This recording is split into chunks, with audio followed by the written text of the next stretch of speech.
国民の声見ても実質賃金の話もそうだったんですけど、経済こうやって成長させるといいよね、こうやってやったら成長するかもしれないよねっていう話をしたんですけど、政府がやる一番簡単な実質賃金の上昇って減税じゃないですか。税金下げたら手取り増えるんだから。でも誰も減税って言わなかった気がするんですよ。減税する気全くねって話なのか、であれば減税をしない理由というのをちょっとお聞きしたいです。なるほど。税金について減税をしない理由をお聞きしていきましょう。それでは今回は高市さんからお話しいただきます。それでは高市さん、減税をしない理由について2分間でお願いします。減税をしないということを決めているわけではありませんし、すでにいろんな政策を誘導する、進めていくための減税制度っていうのはありますよね。先ほど赤字企業では使いにくいこの賃上げ税制の話もそうですし、設備投資これを応援する、そういう制度もあります。減税の制度っていうのはあって、それはそれで効果が上がるんですけれども、その効果が及ばないところにちゃんと目を行き届けさせたいなと思って、さっきのご提案をいたしました。だからあらゆるこの手段、減税しようが増税しようが、これも政策手段、それから財政出動をするしない、これも政策手段なんですね。あらゆる選択肢は排除しません。とにかく私が目指しているのは成長です。日本の経済成長です。そのために必要な政策をこの度打ち出しました。それがまさに危機管理投資、いろんなリスクを最小化していくための投資を官民で思い切ってやっていこうと。今もうその時期じゃないか。世界の潮流がまさにそうだということも申し上げてきました。緊縮財政じゃなくて、むしろ官民でリスクを最小化するための課題解決型の投資を拡大している。これが世界の潮流で、日本もそうすべきだということは昨年の総裁選挙から申し上げてきました。エネルギー安全保障だったり、食料安全保障だったり、健康医療安全保障だったり、国土の強靭化だったり、サイバーセキュリティも入ります。さっき申し上げたのは生活の安全保障という観点でございますが、こういったことをしっかりとやっていく、世界に先駆けてやっていくことで海外展開できますもん。それでまたお金が日本に入ってくる、そういう姿をしっかり作りたいと思っております。減税の話ありましたよ。気になるところではありますが、全員分聞いてからにしましょう。続いて小泉さんお願いします。減税についてということですけども、私が訴えている目の前の物価高対策をどうするか、この一つ目はガソリンの暫定税率の廃止です。これは最終的には野党との協議が必要ですけども、合意の上ですから速やかに廃止をする協議を加速させたいと思っています。そして、減税の関係で言えば2つ目のポイントは所得税の見直し、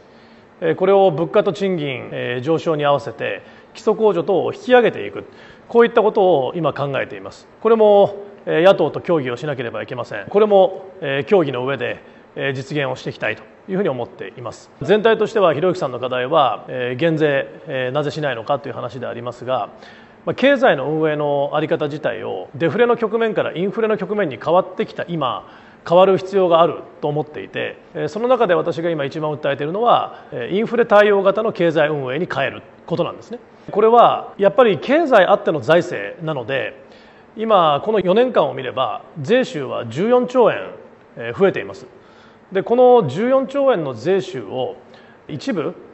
どのように国民の皆さんのために、また経済成長のために活用するのかということを考えるのは私は自然なことだと、このインフレ局面になってきた中で自然なことだと思います。こういった新たな局面に変わってきた中の経済運営を政府として全体として変えていくことによって日本経済の成長軌道に乗せていく、実質賃金も上げていく、こういったことを描いています。ありがとうございます。それでは続いて小林さんです。まず物価高対策、直近の対策としてはガソリンの暫定税率の廃止、あるいはこの重点支援地方交付金などで特に低所得者のところを手当てしていくというところがあると思います。ひろゆきさんおっしゃったこの減税という話で申し上げると、私は所得税の定率減税を実施したいと考えています。定率減税は減税率2割というふうに仮定すると、年間の所得税額が50万円の方は10万円の減税、40万円の方は8万円の減税ということになります。でこれは何のためにあるかっていうと、これからの社会をとにかく中核になって支えていく現役世代、あるいは中間層、ここに焦点を当てたいんですね。私が全国回ってて一番聞いた声は、この中間層の方たちが自分たちがもうこんなに頑張ってるのになんで暮らしが楽にならないんだっていう結構そういう声を聞きましたので、定率減税っていうのは例えば頑張って働いて所得が増える、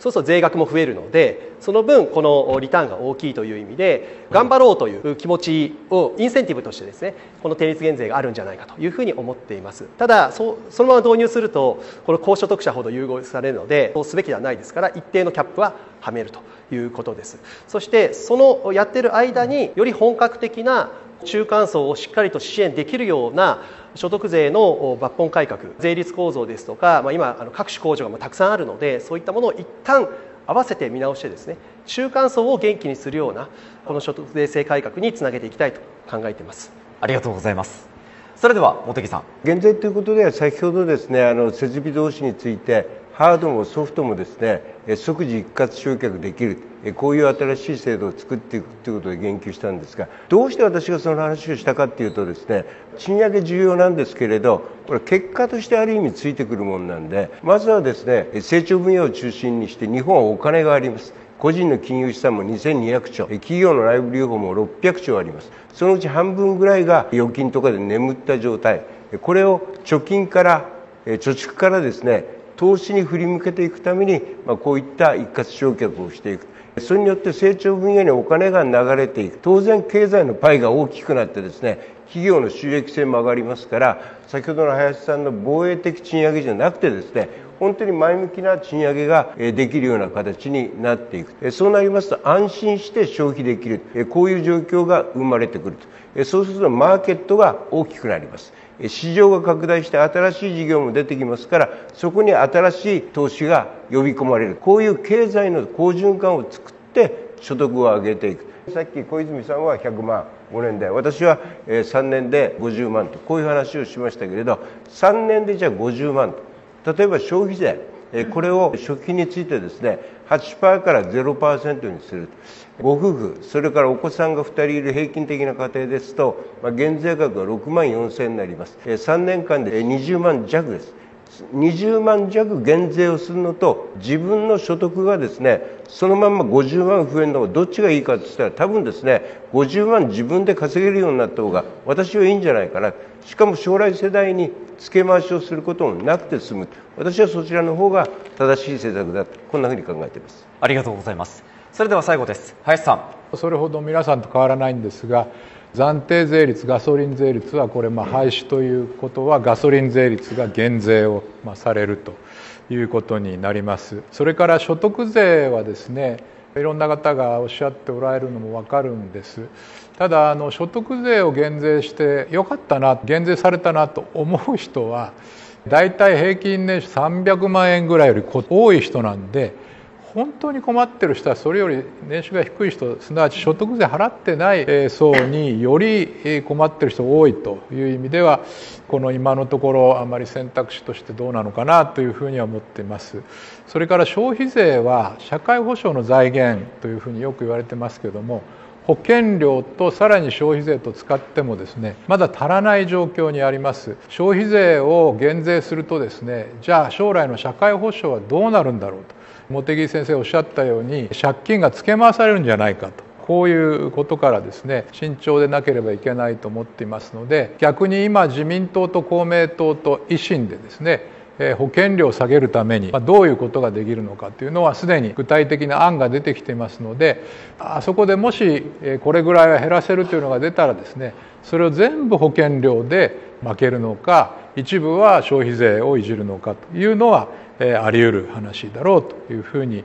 思っています。やっぱり国の台所事情っていうのはですねきちっと見ておいてですね、本当に実現可能な財政というのは我々は責任を持っておかなければいけないと思っていまして、私の外務大臣時代のカウンターパートであったトラス外務大臣が首相になった時にですね大幅な減税を訴えてマーケットが混乱をして1ヶ月ちょっとで退任をしたということがあったので、我々も今ああいう状況にいると思っておいた方がいいと思っています。ありがとうございます。ここまで減税をしない理由は何ですかという質問をひろゆきさんからいただきましたが、もちろんそのガソリンの暫定税率の廃止であったりとか具体的な部分も話しつつ、国民の皆さんの経済的な圧迫感の解決策としての減税だとするならば、より広い視野での抜本的な税制の改革とかも一つの回答になるんじゃないかという答えをいただきましたが、割と候補者ごとで変わりましたね。そういう意味でいくと突っ込んだことを聞けば言うのに、なんでその実質賃金下げるって時にみんな減税の話しなかったのっていうのがすごい不思議だったんですけどご視聴ありがとうございます。今回の動画はこちらからの切り抜きになります。ひろゆき LINE スタンプ好評発売中です。概要欄に購入リンクがあるので、そちらから購入できます。よろしくお願いします。